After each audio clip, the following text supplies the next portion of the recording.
साथीहरू नमस्कार है। आजको यस भिडियोमा चाहिँ हामी चाहिँ तपाईँको जर्मनीको बारेमा फुल इन्फर्मेसन हामी नेपालीहरू जर्मन जान सकिन्छ कि सकिन्न र कुन कुन भिसामा जान सकिन्छ, कुन चाहिँ भिसामा जाँदा सजिलो हुन्छ है, लागत कति लाग्छ, कहाँबाट एप्लाई गर्ने, कसरी गर्ने, नेपालबाट जान पोसिबल छ कि छैन भन्ने कुराहरूको बारेमा तपाईँहरूलाई फुल इन्फर्मेसन दिने कोसिस गर्नेछु है त।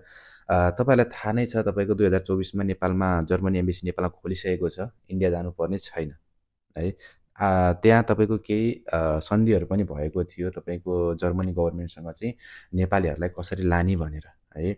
नेपालीहरूलाई तपाईँको चाहिँ सिजनल वर्कर जसरी होइन, तपाईँको जस्तै कोरियामा जसरी लान्छ नि त्यसरी लाने भन्ने कुराहरू पनि भएको छ। तर अहिलेसम्म तपाईँको चाहिँ यसको प्रोसेस हुँदैछ है, भइसकेको छैन। तर पनि अहिले धेरैजना नेपालीहरू चाहिँ जर्मन गइसकेको छ है।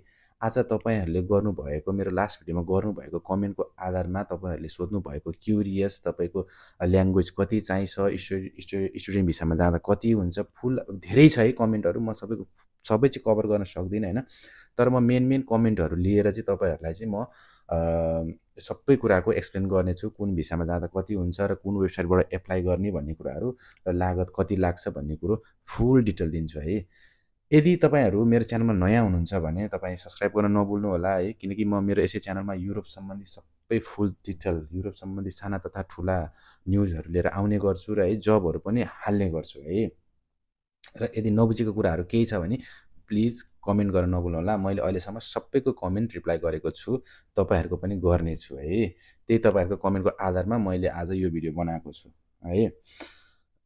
तपाईँहरू कमेन्ट देख्न सक्नुहुन्छ है।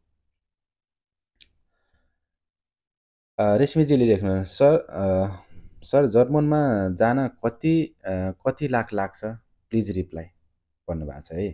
तपाईँको यसको पनि म अहिले रिप्लाई गर्छु ल सर, म पढिदिन्छु होइन। अर्को सुजनजीले लेख्नु भएको छ स्टडीको लागि ल्याङ्ग्वेज कतिसम्म पास हुनै पर्छ ब्रदर भनिदिनु न भन्नुभएको छ है। तपाईँको अर्को छ तपाईँको सर जर्मनीको वर्किङ भिसाको बारेमा फुल इन्फर्मेसन भिडियो बनाउनुहोस्। अफकोर्स यो भिडियो आज त्यसैको लागि हो है। भिजिटमा कस्तो छ सर, सेटल हुन सकिन्छ कि सकिन्न भन्नुभएको छ। अफकोर्स यो पनि म तपाईँलाई भन्छु है। भाषा पढ्नको लागि कति समय जति लाग्छ र एप्लाई गर्न एजेन्ट मार्फत हो कि कन्सल्टेन्सी मार्फत भन्नुभएको छ है। यसको पनि म फुल इन्फर्मेसन दिन्छु है तपाईँहरूलाई। अनलाइन फर्म भर्न मिल्छ कि नै भन्नुभएको छ है। अफकोर्स मिल्छ है। अब अर्को छ हेलो सर, म एउटा नर्मल पर्सन हो, अहिले फ्रान्समा नि भिजिटमा जानुपर्छ भनेको, यसको बारेमा नि भन्नु भनेको छ है। यो फ्रान्सको बारेमा छ, यसको म अर्को भिडियो बनाउँछु है तपाईँहरूलाई। ल्याङ्ग्वेज नपढ्नेलाई मिल्दैन र भन्नुभएको छ है। अब यो हेर्नु ल्याङ्ग्वेज नपढ्नेलाई पनि मिल्दैन र भन्नुभएको छ है।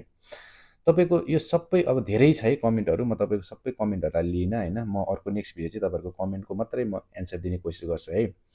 अब यसमा तपाईँहरूलाई म सरसर्ती भन्दाखेरि अब तपाईँहरू जर्मन जान चाहनुहुन्छ भने तपाईँहरू कसरी जान सक्नुहुन्छ है, के चाहिन्छ है। पहिलो कुरो भनेको त ल्याङ्ग्वेज। यदि तपाईँहरूसँग ल्याङ्ग्वेज छैन भने नि धेरै डिफिकल्ट हुन्छ। र अघि एउटा सरले भन्नुभएको थियो हामीसँग ल्याङ्ग्वेज छैन, पढाइ छैन भने चाहिँ के गर्ने भन्नुभएको छ। तपाईँसँग पढाइ नभए पनि तपाईँले ल्याङ्ग्वेज चाहिँ एकदम बेसी ल्याङ्ग्वेज है, एटलिस्ट A2 लेभलको, A2 लेभलसम्म चाहिँ तपाईँले चाहिँ ल्याङ्ग्वेज चाहिँ पढ्नै पर्छ है। तपाईँको किनभने जर्मनमा डच भाषा चल्छ, जर्मनी ल्याङ्ग्वेज चल्छ है। यदि तपाईँहरूलाई ल्याङ्ग्वेज आएन भने सर्भाइभ गर्न धेरै गाह्रो हुन्छ है। अहिले अब तपाईँको ल्याङ्ग्वेजको कुरा गर्दाखेरि तपाईँहरू यहाँ देख्न सक्नुहुन्छ, म यसको पनि हालिदिन्छु होइन। ल्याङ्ग्वेज भनेको A1, A2, B1, B2, C1, C2 हुन्छ है। एटलिस्ट तपाईँहरूले जुनै पनि काममा जानको लागि अथवा स्टुडेन्ट भिसामा जानको लागि पनि तपाईँहरूले B2 अथवा B1 सम्मको ल्याङ्ग्वेज चाहिँ तपाईँहरूले गर्नु पर्यो है। अब नेपालीहरू अहिलेसम्म धेरै गएको केमा छ त है। 2024को आँकडा हेर्दाखेरि नेपालीहरू चाहिँ धेरैजना चाहिँ स्टुडेन्ट भिसामा गइरहेको छ। स्टुडेन्ट भिसालाई सजिलो छ है पढ्नको लागि भनेर। अब यसको लागि पनि तपाईँको कस्तो छ भने तपाईँहरू +2 सकेर तपाईँहरू ब्याचलरको लागि जान चाहनुहुन्छ भने नि तपाईँहरूले डाइरेक्ट चाहिँ तपाईँको ब्याचलरमा लिँदैन है। तपाईँले स्टुडेन्ट भिसाको लागि जाँदाखेरि है, तपाईँले यदि यहाँ चाहिँ फर्स्ट इयर क्लियर गर्नुभएको छ भने ब्याचलरमा हुन्छ होइन। तपाईँको चाहिँ उहाँ चाहिँ तपाईँको स्टुडेन्ट कलिग भन्ने चाहिँ तपाईँको 1 वर्षको कोर्स हुन्छ क्या तपाईँको, त्यो चाहिँ तपाईँले क्रस गर्नै पर्छ है। तपाईँले 12 पढ्नुभयो चाहिँ उहाँ 13 भन्दैन क्या, ब्याचलरमा हाम्रो त अब 13, 14 र 15लाई ब्याचलर भन्छ नि त होइन। तपाईँको चाहिँ तपाईँले चाहिँ तपाईँको स्टुडेन्ट कलिग भन्ने चाहिँ तपाईँको 1 वर्षको कोर्स हुन्छ, त्यो चाहिँ पास गर्नै पर्छ है। र अहिलेसम्म धेरै गएको भनेको स्टुडेन्ट भिसामा है। त्यसपछि सरको वर्किङ भिसामा। अब वर्किङ भिसा चाहिँ अलिकति कस्तोलाई लिन्छ भन्दाखेरि तपाईँको मैले लास्ट भिडियोमा डिस्कस गरेको थिएँ, स्किल जब कोसँग स्किल छ है, जस्तै आइटी भयो, इन्जिनियर भयो है, यिनीहरूको चाहिँ धेरै स्कोप छ है। यदि तपाईँहरू त्यो क्षमता छ भने, र ल्याङ्ग्वेज चाहिँ फेरि कम्पलसरी नै हो है, कम्पलसरी नै छ है। र तपाईँको अब भिजिट भिसाको कुरा गरौँ है। अब भिजिट भिसामा तपाईँको जान नसकिने भन्ने होइन है, भिजिट भिसामा जान सकिन्छ। तर यदि तपाईँहरूसँग चाहिँ आफ्नो ब्याङ्क स्टेटमेन्ट राम्रो देखाउन सक्नुहुन्छ, ट्राभल हिस्ट्री राम्रो छ भने चाहिँ तपाईँहरू स्टुडेन्ट भिसा भिजिट भिसामा पनि जान सक्नुहुन्छ है। भिजिट भिसाको लागि ल्याङ्ग्वेज चाहिँदैन, तपाईँ घुम्न जाने भनेर जाने हो है। र यदि तपाईँहरू भिजिट भिसा एप्लाई गर्ने सोचमा हुनुहुँदैछ भने र उता गएर सेटल हुने विचार गर्दै हुनुहुन्छ भने चाहिँ ल्याङ्ग्वेज चाहिँ मस्ट, ल्याङ्ग्वेज सिकेर जानु होला, तपाईँहरूलाई उता गएर धेरै हेल्पफुल हुन्छ है। अब तपाईँको तपाईँहरूलाई मैले भनिहालेँ नेपालीहरूले धेरै गएको भनेको है। अब तपाईँको जर्मनीमा धेरै जब डिमान्ड, धेरै नेपालीहरूले तपाईँको पाउने जब भनेको चाहिँ केमा छ त है। म यसको बारेमा पनि तपाईँहरूलाई भनिदिन्छु है।